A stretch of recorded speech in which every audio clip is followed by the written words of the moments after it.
Bonjour à tous et à toutes, bienvenue dans ce nouvel épisode du calendrier de l'Avent des Antonomases littéraires 2021. On se retrouve aujourd'hui pour parler d'un mot que vous connaissez bien sûr, que vous employez certainement dans la vie de tous les jours, c'est le mot de nana.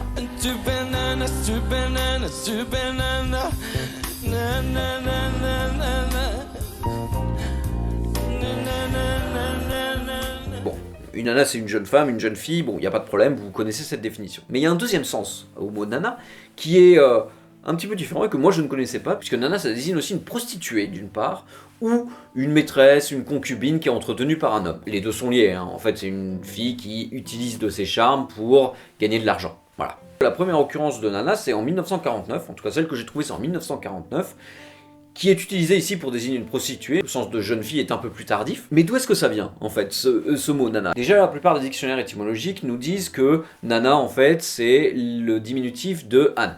Bon, Anne, prénom féminin, bon, ok, ça donne nana. Mais ça explique pas pourquoi est-ce que ça désigne une prostituée, en fait. Eh bien, les dictionnaires étymologiques s'arrêtent là. Il y en a qui mentionnent le fait que, effectivement, ce terme a peut-être été popularisé par Émile Zola, qui a écrit un livre qui s'appelle Nana. Et c'est pas impossible. Le problème, c'est que le mot date de 1880, donc il y a quand même un écart temporel assez important, ce qui fait penser que c'est peut-être pas lié. Toutefois, quand vous connaissez l'histoire de Nana, le bouquin de Émile Zola, vous vous dites que quand même il doit y avoir un lien. Pourquoi ? Parce que Nana, en fait, c'est donc l'héroïne, elle s'appelle Anne, en fait, c'est son prénom, hein, mais c'est le nom de l'héroïne du bouquin qui s'appelle Nana. Et il se trouve que cette jeune fille qui n'a pas un rond, elle finit par gagner de l'argent, comment ? Eh bien, en se prostituant. Dans un premier temps, puis après en étant entretenue par des hommes. Alors c'est du Zola, hein, donc elle n'a pas non plus la belle vie, hein, notamment dans une grosse partie du livre, elle se fait tabasser par son compagnon, hein. Donc ça décrit vraiment comme Zola sait le faire, hein, ça décrit vraiment la misère humaine et la misère des gens.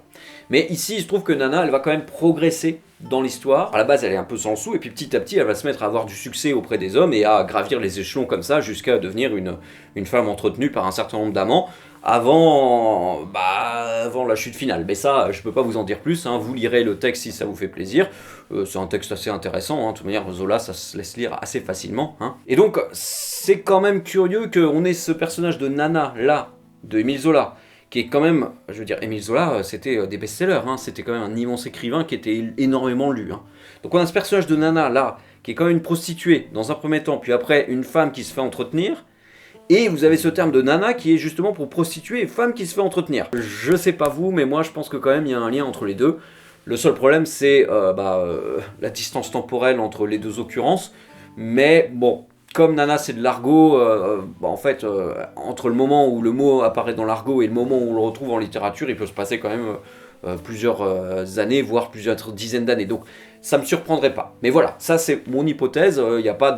J'ai pas trouvé de texte qui dit clairement que ça est une antonomase qui vient de nana. Mais je pense quand même que ça l'est. Alors vous allez peut-être me demander comment ça se fait qu'on passe de nana prostituée, fille entretenue, à juste jeune fille. Alors je sais pas. Moi ça me fait penser un peu au terme bitch en anglais, qui à la base désigne effectivement une prostituée et qui maintenant désigne plus forcément, ça peut même juste désigner une femme, notamment dans des textes de rap, hein, où il n'y a plus du tout cette connotation de prostitution. Enfin, plus du tout. Hein, où il y a beaucoup moins cette connotation de prostitution. Donc voilà, je pense que c'est un procédé un peu similaire qui s'est passé, mais bon, j'ai pas de preuves, hein, c'est une hypothèse que j'émets. Si vous avez plus d'informations sur le sujet, n'hésitez pas à me les mettre en commentaire, hein, je serai très heureux d'en apprendre davantage. Voilà, c'est tout pour moi, on va s'arrêter là, on se retrouve donc demain pour un nouveau mot. Allez, ciao!